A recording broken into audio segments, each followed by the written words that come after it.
ಕಾಂಗ್ರೆಸ್ನಲ್ಲೂ ಕೂಡ ಬಣ ಬಡಿದಾಟದ ವಿಚಾರಕ್ಕೆ ಸಂಬಂಧಪಟ್ಟಂತೆ ನಾವು ಮಾತನಾಡ್ತಾ ಇದ್ವಿ. ಅನೇಕ ವಿಚಾರಗಳನ್ನು ಮನು ವೈಷ್ಣವ್ ಅವರು ಹಾಗೇನೆ ರಘು ದೊಡ್ಡೇರವರು ಕೂಡ ಮಾತನಾಡ್ತಾ ಇದ್ರು. ಈಗ ರಾಜ್ಯದ ವಿಚಾರಕ್ಕೆ ಬರೋಣ. ಅಂದರೆ ಎಲ್ಲೋ ಒಂದು ಕಡೆ ಈ ಮೇಲ್ನೋಟಕ್ಕೆ ಮಾತ್ರ ಒಗ್ಗಟ್ಟು ಪ್ರದರ್ಶನ ಆಗ್ತಾ ಇದೆ, ಆದರೆ ಒಳಗೊಳಗೆ ಈ ಬಣ ಬಡಿದಾಟಕ್ಕೆ ಏನು ಪರಿಹಾರ ಮಾಡಬಹುದು ಅಂತ ಅನ್ಸುತ್ತೆ. ಏನು ಪರಿಹಾರ ಏನು? ಯಾಕಂದರೆ ಯತ್ನಾಳ್ ವಿಚಾರದಲ್ಲಿ ಸಂಬಂಧಪಟ್ಟಂತೆ ಈಗ ಯತ್ನಾಳ್ ಅವರು ಮಾತೆತ್ತಿದ್ರೆ ಬೆಂಕಿ ಉಗುಳ್ತಾ ಇದ್ರು. ನೇರವಾಗಿ BJPನ ಟಾರ್ಗೆಟ್ ಮಾಡಿಕೊಂಡು ಅದರಲ್ಲೂ BYV ಅವರನ್ನು ಟಾರ್ಗೆಟ್ ಮಾಡ್ಕೊಂಡು ಮಾತಾಡ್ತಾ ಇದ್ರು. ಈಗ ಅವರನ್ನು ಉಚ್ಚಾಟನೆ ಮಾಡುವಂಥ ಕೆಲಸ ಆಗಿದೆ. ಈಗ ಈ ತಿರಂಗ ಯಾತ್ರೆಗೆ BY ವಿಜಯೇಂದ್ರ ಅವರು ಗೈರಾಗಿದ್ದಾರೆ. ಸೊ ಅದಕ್ಕೆ ಸಂಬಂಧಪಟ್ಟಂತೆ ಏನಾಗುತ್ತೆ, ಯಾವ ರೀತಿ ಮೆಸೇಜ್ ಹೋಗುತ್ತೆ ಅಂತ ಅಂದರೆ ಪಕ್ಷ ಸಂಘಟನೆ ಕಾರ್ಯಕರ್ತರು ಹೇಗೆ ಮಾಡ್ತಾರೆ ಸರ್? ಈಗ ಕೇಂದ್ರದಿಂದ ಏನು ಮಾಡಿದ್ರು, ಯತ್ನಾಳ್ ಅವರಿಗೆ ಒಂದು ಟೈಮ್ ಇತ್ತು, ಸ್ವಲ್ಪ ಮಿತಿ ಮೀರಿದ ಮೇಲೆ ಏನು ಮಾಡಿದ್ರು, ದೊಡ್ಡ ಮಟ್ಟದಲ್ಲಿ ಕ್ರಮ ಕೈಗೊಂಡು. ಹೌದು. ಆಮೇಲೆ ಎಲ್ಲ ಎಲ್ಲ ಸಹಜವಾಗಿ ಎಲ್ಲ ಅದೇ ಗತಿಗೆ ಬಂತಲ್ಲ ಸರ್. ಆರಾಮಾಗಿ ಚೆನ್ನಾಗಿ ನಡೀತಿದೆಯಲ್ಲ.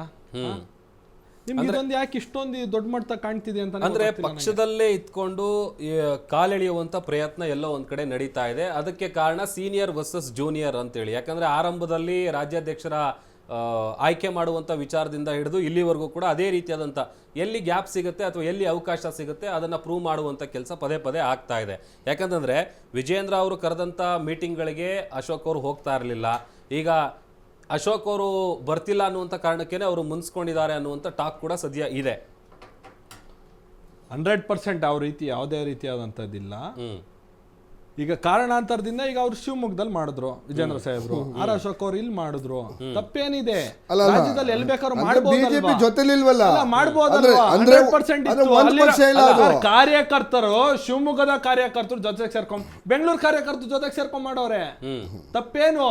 ರಾಜ್ಯದಲ್ಲಿ ಎಲ್ಲ ಕಡೆ ಭಾರತದಲ್ಲೇ ಮಾಡಬಹುದು. ಅಲ್ಲ, ತಪ್ಪಿಲ್ಲ, ಇಡೀ ಭಾರತದಲ್ಲಿ ಮಾಡ್ಲಿ. ಆದ್ರೆ ಪ್ಲಾನ್ ಮಾಡ್ಕೊಂಡಿದ್ರು, ಮೀಟಿಂಗ್ ಆಗಿತ್ತು, ಸಭೆ ಸೇರಿದ್ರು ಮುಂಚೆನೆ. ಅದರಲ್ಲಿ ಯಾವತ್ ಮಾಡಬೇಕು ಅಂತ ಡಿಸೈಡ್ ಆಗಿತ್ತು. ಆ ರೀತಿನೂ ತೀರ್ಮಾನ ಆಗಿರ್ಬೋದಲ್ವಾ? ನೀವು ಅಲ್ಲಿ ಮಾಡಿ ನಾವು ಇಲ್ಲಿ ಮಾಡ್ತೀವಿ ಅನ್ಬಿಟ್ಟು ಇವ್ರಿಗೆ ಗೊತ್ತಿಲ್ವಾ? ಆಗಿರ್ಬೋದಲ್ವಾ? ಬಿಜೆಪಿ ಗೊತ್ತಿಲ್ದಿರ ಜಗಳ ನಡೀತಿಲ್ಲ. ರಾಜ್ಯದ ಜಗಳ ಇರುವಂತದ್ದು ಮುಖ್ಯಮಂತ್ರಿಯ ಸ್ಥಾನಕ್ಕೆ, KPCCಯ ಅಧ್ಯಕ್ಷ ಸ್ಥಾನಕ್ಕೆ ಹೊರತು ಇನ್ಯಾವುದೇ ರೀತಿಯ ಜಗಳ ಇಲ್ಲ. ರಾಜ್ಯದಲ್ಲಿ ಇದೇ ಜಗಳ ನಡೀತಿರುವಂತದ್ದು. ಮುಖ್ಯಮಂತ್ರಿ ಸ್ಥಾನ ಇನ್ನೇನು ಕೆಲವೇ ತಿಂಗಳ ಖಾಲಿ ಆಗುತ್ತೆ. KPCC ಅಧ್ಯಕ್ಷ ಟ್ರಂಪ್ ಹೇಳಿದ್ನಲ್ಲ, ಟ್ರಂಪ್ ಏನ್ ಹೇಳಿದ್ರು? ಟ್ರಂಪ್ ಅವರು ಮೋದಿ ಅವ್ರ ಮಾತುಗೆ ಹೇಳಿದ್ರು, ದೇಶವನ್ನ ಎದುರಿಸ್ಬಿಟ್ಟು ಇಲ್ಲ ಅವ್ರು ಯಾವ್ದೇ ರೀತಿಯ. ಈಗ ಟ್ರಂಪ್ ಅವರು ಹಿಂದೇಟ್ ಹಾಕುದ್ರ ಇವತ್ತು? ಯಾರಿಗೆ? ಮತ್ತೆ ಏನಂತ ಭದ್ರವಾಗಿರ್ಬೋದಾಗಿತ್ತಲ್ವಾ? ಮೋದಿ ಅವ್ರು ಭಯ ಬಿದ್ದೆ ಅವ್ರು ವಾಪಸ್ ಹೇಳಿಕೆ ಕೊಟ್ಟಿರೋದು. ಹೌದು, 100% ಹೇಳಿಕೆ ಕೊಟ್ಟಿದ್ದಾರೆ. ನೀವು ಬಿಜೆಪಿಯ ನಾಯಕರುಗಳು, ಮಾನ್ಯ ಪ್ರಧಾನಮಂತ್ರಿಗಳಾಗ್ಲಿ, ವಿರೋಧ ಪಕ್ಷ ಮೋದಿ ಅವ್ರ ತಾಕತ್ ಏನು ಅಂತ ಇಡೀ ಜಗತ್ತೇ ಗೊತ್ತು. ಅಲ್ಲಿ ತೋರಿಸ್ಬಿಟ್ಟು ಬಂದಿದ್ದೀವಿ. ಪಾಕಿಸ್ತಾನದಲ್ಲಿ ಉಗ್ರರ ಹತ್ಯೆ ಆಗಿರುತ್ತೆ, ಕಾಂಗ್ರೆಸ್ಸಿಗರಿಗೆ ಸ್ಟೇಟ್ಮೆಂಟ್ ಹೇಳ್ತಾ ಇಲ್ಲ. ಆಯ್ತು, ಎಲ್ಲೋದ್ರು ಸ್ವಾಮಿ? ಪಹಲ್ಗಾಮ್ ಉಗ್ರರು ಎಲ್ಲೋದ್ರು? 28 ಜನ ಅಮಾಯಕರನ್ನ ಕೊಂದು 100 ಕಿಲೋಮೀಟರ್ ಒಳಗಡೆ ಓಡಿ ಅದಿಕೊಂಬಿಟ್ಟವ್ರ. ಆ 5 ಟೆರರಿಸ್ಟ್ ಹಿಡಿಯಕ್ಕಾಗಲ್ಲ. ನಿಮ್ಗೆ ಯಾವ ಪುರುಷಾರ್ಥಕ್ಕೆ ಸರ್ಕಾರ ಬಿಟ್ಟೋಗಿ, ನಿಮ್ಗೆ ಯೋಗ್ಯತೆ ಇಲ್ಲ. 2019 ಅಲ್ಲ, ಅದಾದ್ಮೇಲೆ ಅಲ್ಲಿ ಸರ್ಕಾರ ರಾಷ್ಟ್ರಪತಿ ಆಳ್ವಳಿಕೆ ಇತ್ತು, ಎಲ್ಲವೂ ಚೆನ್ನಾಗೇ ಇತ್ತು. ಯಾರು ಉಮರ್ ಅಬ್ದುಲ್ಲಾ ಬಂದು ಅಲ್ಲಿ ಮುಖ್ಯಮಂತ್ರಿ ಆಗ್ತಾನೆ, ಸ್ವಲ್ಪ ಅದಾದ್ಮೇಲೆ ಇವೆಲ್ಲ ಆಗಿರುವಂತದ್ದು. ಅಲ್ಲಿರುವ ರಾಜ್ಯ ಸರ್ಕಾರ ವೈಫಲ್ಯದಿಂದ ಈ ರೀತಿ ಆಗಿರುವಂತದ್ದು ಕೇಂದ್ರ ಸರ್ಕಾರದ ಕಾರಣದಿಂದ ಅಲ್ಲ, ನಿಜವಾಗ್ಲೂ ಇಲ್ಲ. ಇಲ್ಲಿ ಈಗ ಮೋದಿ ಅವರು ಏನಂತ ಹೇಳಿಕೆ ಕೊಟ್ರು? ಇಲ್ಲಿ ಕೂತ್ಕೊಂಡೇ ಒಡಿಸಿದ್ರು. ಹೋಗಿ 9 ಕಡೆ ಆಪರೇಷನ್ ಸಿಂಧೂರ ಅನ್ನೋ ಹೆಸರಲ್ಲಿ ಹೋಗಿ ಸರಿಯಾಗಿ ಬಿಸಿ ಯಾವ ಮಟ್ಟಕ್ಕೆ ಮುಟ್ಟಬೇಕೋ ಆ ಮಟ್ಟಕ್ಕೆ ಮುಟ್ಬಿಟ್ಟು ಬಂದ್ರು. ಆ ಟೈಮಲ್ಲಿ ಒಂದು ವಿಚಾರ ಏನಂತಂದ್ರೆ, ಈಗ ಸೌದಿ ಅರೇಬಿಯಾ ಪ್ರವಾಸದಲ್ಲಿದ್ದಂಥ ಪ್ರಧಾನಮಂತ್ರಿಗಳು ಈ ಘಟನೆ ನಡೆದ ಕೂಡಲೇ ಗೊತ್ತಾಗಿದ ತಕ್ಷಣ ವಾಪಸ್ ಬರ್ತಾರೆ. ಆದರೆ ಅವರು ಘಟನೆ ನಡೆದಂಥ ಸ್ಥಳಕ್ಕೆ ಹೋಗಲ್ಲ, ಸ್ಪಾಟಿಗೆ ಹೋಗಲ್ಲ. ಅವ್ರು ನೇರವಾಗಿ ಬೇರೆ ಎಲ್ಲೋ ಹೋಗಿ ಬಿಜೆಪಿ ನಾಯಕರು, ಮಾನ್ಯ ಪ್ರಧಾನಮಂತ್ರಿಗಳು ಈ ದೇಶದ ಸೈನಿಕರ ಜೊತೆ, ಈ 28 ಅಮಾಯಕರು ಸತ್ತಿರ್ತಕ್ಕಂಥ ಕುಟುಂಬ ಜೊತೆ ನಿಲ್ಲದು ಸೂತಕದ ಹೋಗ್ಬಿಟ್ಟು ನೀವು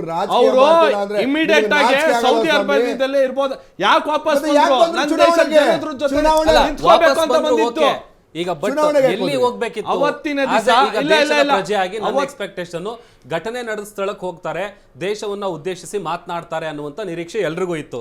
ಬಟ್ ಆದ್ರೆ ಅವತ್ತ ಆ ರೀತಿ ಆಗ್ಲಿಲ್ಲ. ಏನಂತ ಹೇಳಿಕೆ ಕೊಟ್ರು ಬಂದ್ಬಿಟ್ಟು ಚುನಾವಣೆ ರ್ಯಾಲಿಗೆ ಹೋದ್ರಿ, ಯಾಕೆ ಹೋದ್ರಿ? ಚುನಾವಣೆ ರ್ಯಾಲಿ ಚುನಾವಣೆ ರ್ಯಾಲಿ ಏನಂತ ಹೇಳಿದ್ರು? ನೀವು ರ್ಯಾಲಿಯಲ್ಲಿ ಹೆಣದ ಮೇಲೆ ನಾವು ರಾಜಕೀಯ ತುಕಡ ಮಾಡುವುದು. ಅಲ್ಲ, ನುಗ್ಗಿ ನುಗ್ಗಿ ಹೊಡಿತೀವಿ. ಹೊಡಿತೀವಿ, ಹೌದು, ಹುಡುಕಿ ಸಾಯಿಸ್ತೀವಿ ಅಂತ ನಿಲ್ಬೇಕಾಗಿತ್ತು ಅಂತ ಹೇಳಿಕೆ ಏನಂತ ಕೊಟ್ರು ಅಲ್ಲಿ? ಏನ ಹಾಗಾದ್ರೆ ಮನೆಯೊಂದು ಹೇಳಿಕೆ ಆಯ್ತು. ಕೊಟ್ಟಿದ್ರೆ ಗಟ್ಟಿ ಮೇಲೆ ಮಿಲಾದ್ ಹೆಂಗೆ? ಅಲ್ಲ ಹೊಡ್ದೇ ಹೊಡಿತೀವಿ ಅಂತ ಹೇಳಿಕೆ ಕೊಟ್ರು. ಅದೇ ರೀತಿ ಅವ್ರು ಕೊಟ್ಟಂತ ಮಾತಂತೆ ನಡ್ಕೊಂಡ್ರು. ಅಲ್ಲ ಓಕೆ, ಅದಕ್ಕೆ ಹೇಳುವಂತ ಜಾಗ ಮಧುಸೂದನ್. ಯಾಕೆ ಚುನಾವಣಾ ರ್ಯಾಲಿನೇ ಅವರು ಚೂಸ್ ಮಾಡ್ಕೊಂಡ್ರು? ಯಾಕೆ ರಾಜಕೀಯ ಘಟನೆ ಎಣದ ಸ್ಥಳಕ್ಕೆ ಮೇಲೆ ಹೋಗ್ಲಿಲ್ಲ? ರಾಜಕೀಯ ಮಾಡೋದು. ಮಾಡುವ ಬಿಜೆಪಿ ಎಣದ ಮೇಲೆ ರಾಜಕೀಯ ಮಾಡುತ್ತೆ. ಯಾವ ಜನಗಳ ಮುಂದೆ ಭರವಸೆ ಕೊಡ್ಬೇಕಾಯ್ತೋ ಕೊಟ್ರು ಬಂದಿ ಅವರು ಸುಮ್ನೆ ಆಗ್ಲಿಲ್ವಲ್ಲ. ಜನಗಳ ಮಧ್ಯೆ ಹೋದ್ರು, ಕೊಟ್ರು ಬಂದ್ರು, ಕೊಟ್ಟ ಮಾತಿನಂತೆ ನಡ್ಕೊಂಡ್ರು. ಆಮೇಲೆ ಈಗ ಕೊತ್ನೂರು ಮಂಜುನಾಥ್ ಅವರು ಕೂಡ ಇಲ್ಲ, ಒಂದ್ ನಿಮಿಷ, ಮಾತನಾಡಿದ್ರು. ನಾನು ಒಂದು ಮಾತಾಡ್ಬಿಡ್ತೀನಿ. ಕೊತ್ನೂರು ಒಂದ್ ನಿಮಿಷ, ಮಂಜುನಾಥ್ ಒಂದು ವಿಚಾರ ನೀವು ಹೇಳಿದ್ರು ಕೇಳಿ ಸರ್. ಪ್ರಶ್ನೆ ನಾನು ಕೇಳ್ತೀನಿ, ಉತ್ತರ ಕೊಡ್ತೇನೆ. ಈಗ ನಾನು ಕೇಳ್ತಾ ಇರ್ತಕ್ಕಂಥದ್ದು, ಈಗ ಏನೋ ಮಿಟ್ಟಿ ಮಣ್ಣಲ್ಲಿ ಮಣ್ಣು ಊತಾಕ್ತಿವಿ ಅಂತ ಹೇಳ್ತಾರೆ, ನಾವ್ ಹೇಳ್ತಿರಲ್ಲ ಊತಾಕ್ಬಿಡ್ತೀನಿ ಮಗನೇ ಅಂತ ಹೇಳ್ತಿರಲ್ಲ, ಆ ತರ ಹೇಳ್ದವ್ರು ಇವರನ್ನೇ. ಎಲ್ಲಿ ಊತಾಕಿದ್ದೀರಾ ಸ್ವಾಮಿ? ಆ ಪೀಕ್ ಅಲ್ಲಿ ಇರ್ತಕ್ಕಂಥ ಸೈನಿಕರೆಲ್ಲ ಪಾಕಿಸ್ತಾನದಲ್ಲಿ ಒಂದ್ ಹೋಗಿ ನಿಮಿಷ ನೋಡ್ಕೊಂಡ್ ಬನ್ನಿ. ಎಲ್ಲಿ ಊತಾಕೋರೆ ಒಂದ್ ನಿಮಿಷ, ಕಾಣುತ್ತೆ ನಿಮ್ಗೆ. ಇದನ್ನ ಪೀಕ್ ಅಲ್ಲಿ ಇರ್ತಕ್ಕಂಥ ಸಮಯದಲ್ಲಿ ಈ ದೇಶವನ್ನ ಪಾಕಿಸ್ತಾನ ಎದುರಿಸೋ ಏನು ಮಟ್ಟ ಹಾಕುವಂತ ಸಂದರ್ಭದಲ್ಲಿ ಆಲ್ ಆಫ್ ಸಡನ್ ಯಾಕೆ ವಾಪಸ್ ತಗೊಂಡ್ರಿ? ಸೀಸ್ ಫೈರ್ ಯಾಕೆ ಮಾಡಿದ್ರಿ? ಯಾಕೆ ನೀವು ಸೈನಿಕರಿಗೆ ಫ್ರೀ ಹ್ಯಾಂಡ್ ಕೊಡ್ಲಿಲ್ಲ? ಯಾಕೆ ಯುದ್ಧವನ್ನ ಕಂಪ್ಲೀಟ್ ಮಾಡ್ಲಿಲ್ಲ ನೀವು? ಯಾಕೆ ಒಂದು ಹೋಗಿ ಏನೋ ಮಾಡ್ತೀವಿ ಅಂತ ಹೋಗಿ ಏನೋ ದಬಾಕ್ತಿವಿ ಅಂತ ಹೋದವ್ರೆ ನೀವೇನೆ. ಆಯ್ತು ದಬಾಕಿ, ಬಟ್ ಯಾಕೆ ವಾಪಸ್ ತಗೊಂಡ್ರಿ? ಸೈನಿಕರು ಪೀಕ್ ಹೋಗಿ ಇವತ್ತೇನು ಪಾಕಿಸ್ತಾನಕ್ಕೆ ಮಟ್ಟ ಹಾಕ್ಬೇಕು, ಪಾಕಿಸ್ತಾನಕ್ಕೆ ಬುದ್ಧಿ ಕಲಿಸ್ಬೇಕು, ಈ ಸೊಳ್ಳೆ ಮೋಸಗಾಡನ ಪಾಪಿ ಸ್ಥಾನಕ್ಕೆ ನಾವು ಬುದ್ಧಿ ಕಲಿಸ್ಬೇಕು ಅಂತ ಸಂದರ್ಭದಲ್ಲಿ ನೀವು ಹೋಗಿ ಆಕ್ಷನ್ ತಗೊಳ್ಳೋ ಟೈಮಲ್ಲಿ ವಾಪಸ್ ಯಾಕೆ ತಗೊಂಡ್ರಿ? ಯಾರ್ದು ಇನ್ಫ್ಲೂಯೆನ್ಸ್? ಯಾರ್ದು ಭಯ? ಯಾರ್ದು ಭಯ? ಯಾಕೆ? ಆಯ್ತು ಸ್ವಾಮಿ, ಒಂದ್ ನಿಮಿಷ ಇರಿ. ಈಗ ಇದನ್ನು ನಿಮ್ಮಲ್ಲಿ ಉತ್ತರ ಇಲ್ಲ ಬಿಡಿ. ಎರಡನೇದು, ನೀವು ಪಾಕಿಸ್ತಾನದ ಜೊತೆ ಇಷ್ಟೆಲ್ಲ ಹೇಳ್ತಿರೋ ನಾವು ಪಾಕಿಸ್ತಾನ ಕೆಟ್ಟದು ಅದು ಅಂತ ಹೇಳಿ, IMF ಅಲ್ಲಿ ಭಾರತ ಒಂದು ಬಿಟ್ಟು ಮಿಕ್ಕಿದೆಲ್ಲ ದೇಶಗಳು ಪಾಕಿಸ್ತಾನಕ್ಕೆ ದುಡ್ಡು ಕೊಡೋಕ್ಕೆ ಒಪ್ಕೊಂಬಿಟ್ಟು ಹೆಂಗೆ ಒಪ್ಕೊಂಬಿಟ್ಟು ನಿಮ್ದು ಅಂತಾರಾಷ್ಟ್ರೀಯ ಮಟ್ಟದಲ್ಲಿ ವಿದೇಶಾಂಗ ನೀತಿ ಏನಾಯ್ತು ಅಂದ್ರೆ ನಿಮ್ಮ ದೇಶಕ್ಕೆ ದೇಶದ ಅಂತಾರಾಷ್ಟ್ರೀಯ ಮಟ್ಟದಲ್ಲಿ ಏನ್ ಮರ್ಯಾದೆ ಇದೆ? ನಿಮ್ಮ ದೇಶದ ಪ್ಲೀಸ್ ನಿಮ್ಮ ನೀವು ಆಮೇಲೆ ಮಾತಾಡಿ.